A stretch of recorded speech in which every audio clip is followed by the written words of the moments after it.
Hello. Do you know what time it is? It's update time.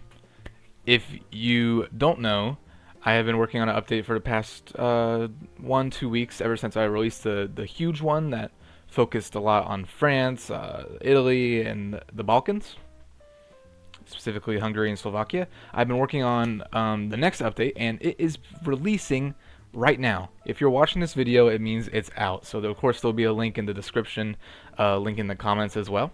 There will also be a link to another mod of mine that I've released as well. It's just an uncensored flags mod. If you are the type of person who would rather their flags be uncensored, that mod is now available and it's RwS compatible, so that's very cool. But yeah, if you have been watching for a while and you already have seen all the videos on this update and you already know what's coming, there will be a timestamp I'll put on the screen right about now, because there are some things that are in here that I have not shown in a video yet. So if you want and you know everything else already, you can just skip to that, watch the new stuff, and then go on with your day. Download it, check it out for yourself.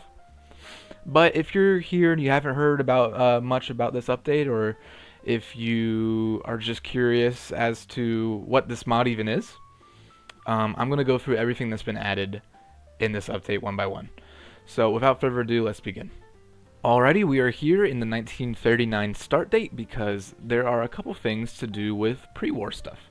But before we go to that, I want to show you the new countries that have been added, because there's been 7 new countries added. Very big amount, I would say. We're going to show 6 right now, and we're going to show one other one at the very end. So let's begin. The most obvious ones are these microstates right here. You probably saw these extra capital stars right here. All of these have their own country leader that's been made, their own flag that's been made, and they also each have one national spirit, a small little thing just to give them a little bit more flavor. And funnily enough, I also decided to do this for a debatable microstate. I don't think it's a microstate, but it is quite small. Luxembourg. So now Luxembourg has its own national spirit. Very cool. But yeah, so we started off with San Marino. This is San Marino. If you didn't know, San Marino is fascist. They're the same kind of fascist as Italy. And then we have the Vatican right here. We have Pope Pius the 11th, and we've got a national spirit for them. Spiritual authority of the West. Very cool. And next up, we have Liechtenstein, this little country tucked between Switzerland and Austria. That's Switzerland. There we go. And they have their own national spirit as well. Let you read that if you like. And their own leader as well. Very cool. And then we have everyone's favorite casino nation, Monaco. Right here. Louis II in charge. And we have right here the idea for them. And then lastly we have Andorra. Dual sovereignty. Here's their national spirit. So that's 5 countries right there. Very cool. I don't know why these weren't added to the game other than just being small provinces, but Hoi 4 has made small provinces before in base games, so I don't really understand that. But it is what it is. And the cool thing about these is that a lot of them have integrations already. So for example, Liechtenstein, I don't know how many of you know this, but there is actually a focus in vanilla Hoi 4 to support a coup in Liechtenstein. And now, when you do that focus, it'll actually annex this, which is pretty cool. So you get an extra state. Doesn't have too much population, but it's pretty good considering some of them are, let's see, yeah, 1,000 population, not very nice at all. So that is very cool. Very cool that now works as intended, or as the Hoi 4 developers intended when they made that focus. San Marino has the ability to be occupied by the Axis once the situation in Italy starts to crumble, when they're in civil war and all that, as happened historically. They took advantage of San Marino's position, and German troops occupied it. Very cool. The same story is true of Monaco. I think around Case Anton, a little bit after that, they were occupied by Italy and Germany later on. And that is also reflected in this mod. So these don't just sit on the map, that you can't interact with them.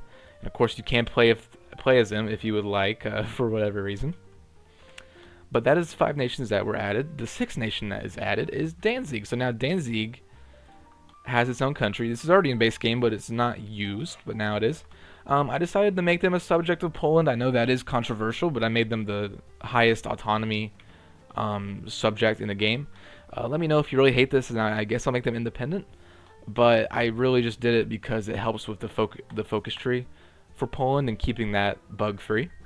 Because they have some stuff that has to do with Danzig. Like now clamp down on Danzig thing, we'll actually annex them, which is pretty cool. Won't core them, of course. If you ever play the Polish focus tree, you know this is the path you go down to actually core Danzig. But you will be able to annex them and then move along as usual, which is cool. I also changed the province shape for this, so now this is much more accurate. And I also added a province here on this little spout, because in base game this is all shown to be owned by Poland, where that just wasn't the case. So now this is owned by Germany, and there's also a strait here, so you can fight from here to here to here if you really wanted to. Now, since we already are talking about city-states, I might as well show you the cities that have been added. I've made 2 more major cities, actually I guess you could say 3, and then a couple more minor cities have been also given a buff. And if you don't know, these buffs are just adding more provinces to these cities so that fighting is more detailed and also harder. So the first one is Paris. So Paris has been split into, let's see, 1, 2, 3, 4, 5, 6, 7, 8 provinces now. It used to be 2. It used to be just these 2, and they were much bigger, of course.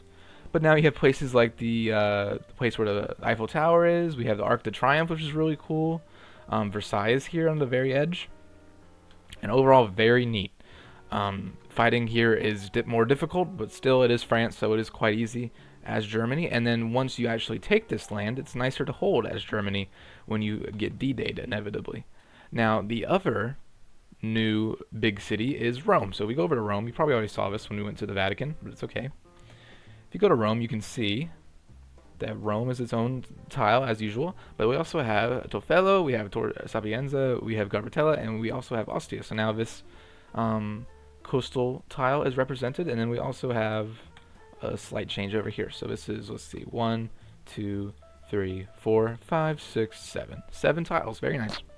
Now it'll be easier to defend as Italy, and harder to push the allies out of if they do take it. I guess the last one would be Vienna. You could consider this major. Vienna has been split into central Vienna, Leopoldstadt, Simmering, Favorton, and then this has been merged into one. It's just Hietzing. So this is these are so small because this is taking into consideration the after-war states. They haven't been added yet. This is still just North Austria, but it's okay. When I do start working on post-war content, I will make this a separate state, make this 2 states, because if you don't know, the Soviets took this state just like East Berlin. They also took this state, which is odd because it is separate, but it's okay. And the Allies took this and then this, and then central Vienna actually stayed as a weird independent city-state or neutral zone, something to that effect. So now I can replicate all that in the mod, which is very cool. Now the other big one is Warsaw. Warsaw has been split into 5. Now central Warsaw is there. Warsaw has been extended onto the east a little bit, and we have these boroughs right here. If you're wondering where a lot of these names come from, they're usually borough names. Unless there's a cool landmark that I happen to know about there, like the Arc de Triomphe, for example. That's not the name of the borough, of course. So those are the big ones. I've also split a few more. One right here is Prague. Prague has been split in 2. Now we have Eastern Prague and Western Prague. Very cool. Makes that a little bit nicer to defend as Germany once you're getting pushed westward. And then Minsk has been split in half, or doubled really, as well. So now Minsk is 2. And Kiev has been split into 3. So now Kiev is 1, 2, 3, and there's a little bit of city texture on the eastern side too to show that as well. So now Kiev will be more fun to defend, I'm sure, and Minsk as well. One more province that has been added is an island, actually. An island has been added in the Leningrad area. This is Kronstadt. A couple people were asking for this, and now it is done. And it has 2 straits here, so you can get on it from here, and you can also get on it from here. This might be useful if you're trying to encircle Leningrad, or it might be useful if you are the Soviets. If you've already captured this, you can push further this way and maybe even break the siege. That is it, I believe, for cities. Next up is definitely going to be the UK, and I might split some other small capitals like Belgrade. Budapest is already technically split, but I can do more of that. Romania can be done, Bulgaria can be done, and if we really have nothing better to do, we could even do stuff like Albania and Athens, stuff like that. Now for the next thing, I am going to have to declare war on Poland, because that has been uplifted by a pretty huge extent with this update. Before, you would invade them as Germany, and you have to take on the whole nation, and then they would capitulate, and then you do Moscow Ribbentrop if you've had that activated. But it always kind of irked me that the Soviets would never get involved, when in reality they pushed from east to west. So now that is represented. This was hard to do because Poland joins the Allies, of course, and so if the Soviets attack someone who's in the Allies, it's going to cause them to be at war with the Allies, and of course that's not what happened historically, and that is not what I want to happen in the game. So my way of going around it was adding ideas and hidden modifiers for Poland and also for France and England, just for some time, just for like half a year, that prevent them from joining this war against the Soviets, and also Poland calling allies. So in effect, the Soviets will be free to invade. And then once they, or the Germans, capitulate Poland, Germany will get all of Poland just like normal vanilla, and then it will be split accordingly, just like how it is in RwS normally. Then the Soviets will white peace with Poland, so we're not at war with the government in exile. And this way Poland can still fight on as a government in exile, because if you didn't know, you have to be in a faction to play a government in exile, so I couldn't just make it so we're not in the Allies ever. That was a solution, but it wouldn't work out. So now I think that is very cool. It makes it a lot harder to play as Poland, but that is part of the challenge of playing Poland. Anyone who plays Poland knows that's kind of expected, but what better to do than to show this. Also, Danzig is integrated into this invasion, so now usually when you go through the event chain, it will be annexed first, and then we'll move on.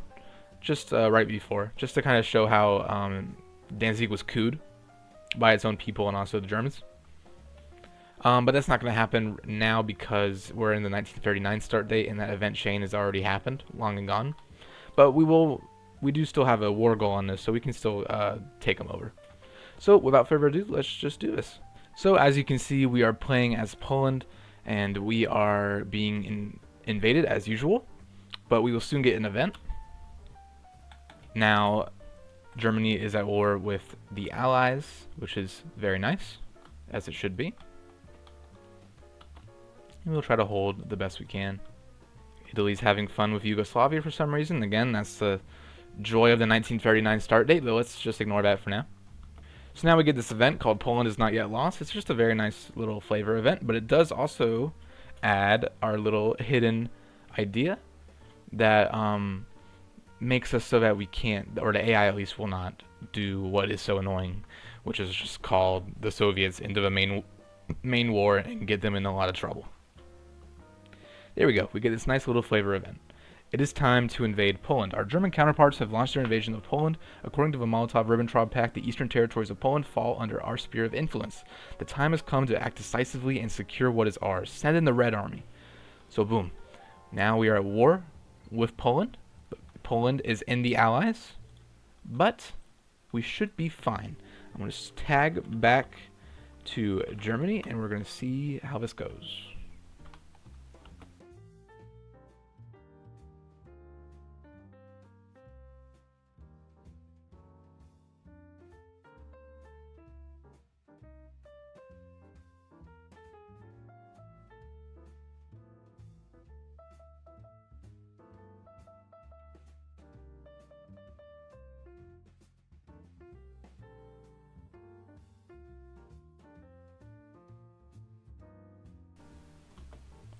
And they've popped. As you can see, Poland and the Soviets are at white peace. So the government in exile in London right now will not be at war with the Soviets. So we don't got to worry about them getting involved anymore. And just like a normal peace deal, we won't have the Soviets controlling this stuff. I've already made a fix for that, so they won't be grabbing this territory. And instead, we will be owning all of it. And then Molotov-Ribbentrop should happen as usual. There we go. The event pops up just like usual, the partitioning of Poland. Let's say yes. And there we go. We have our borders. But now it is much more accurate. Poland gets attacked from both sides. The Soviets get to have another war in 1939 to worry about, which may or may not be good for them. I guess you get some army XP out of it. But a very wanted and a very cool feature. Now, as it turns out, Italy did their little war with Yugo. And now, actually, I can show you, because they took them over, my last country to show you today, and that is Banat. I've split Banat from Serbia, so now we have the autonomous Banat. It's led by an actual person, a new portrait, and they are a puppet of Germany. So that takes us to 7 new countries: San Marino, the Vatican, Liechtenstein, Monaco, and Andorra. And then Danzig up here, and Banat up here. And then again, the other main thing was the cities. Those are very cool. I also have, while I'm talking, new portraits for these 3 guys. Greece got a new portrait. There they are. It used to be just the default one, not anymore. Albania got a new portrait, this Chad right here. And Montenegro got a new portrait as well. Very cool. And with that, I think that is everything in the update. There is a couple more small things. There are a couple news events. I'll show those right now. There we go, coup in Liechtenstein, and it has this nice little flavor text right here. You can read this if you want. And then another event I added, I can show you right now. It is an event that fires when you take control of the Channel Islands, because the Channel Islands are the only territory of the UK that Germany took during World War II, main territory. So that's reflected. We have German troops take British islands. This might scare you when you first see it because you think it's this island, but no, it's these. And it has a little flavor text about here. So very cool. There are a couple more small things in the update. A couple bugs have been fixed. A couple of things have been streamlined for multiplayer. We have a match coming up in 2 days on Sunday. I'm very excited for that. And we are going to test all this out, see how it goes. I might make a video soon just trying to play as Poland and survive. I'm not sure. But yeah, that's about it. So if you liked this, please subscribe if you want to see more. There's a lot more to do. We have a whole continent right here that needs a lot of fixing. Asia was pretty badly misrepresented by Paradox, so we have to fix that. We have a lot more stuff to do in Africa as well, and even the Americas in some places. So there's a lot to do. If you want to get more updates on that, watch. If you want to get updates even quicker, go on the Discord, and there will be teasers dropped quicker there, and you'll be able to add suggestions to the mod. There's about like 10 suggestions that I've approved of and added, so those people can be proud that their suggestions have made it into the game. And it is a pretty rewarding thing to have happen. I used to like doing it in other mods when I was in their servers, and now you can do it here if you want. So leave your suggestions down in the server if you like, or in the comments, and I will try my best to read them. But yeah, that's about it for this update. Make sure you download it and try it out. And also, if you want, you can download, like I said, that flag pack if you want uncensored flags. And also, if you want a nice red GUI, I also have a mod for that. I won't link it down below, but you'll be able to find it if you just click on the RwS link. It'll be a sub mod for that. But yeah, that's about it. See ya.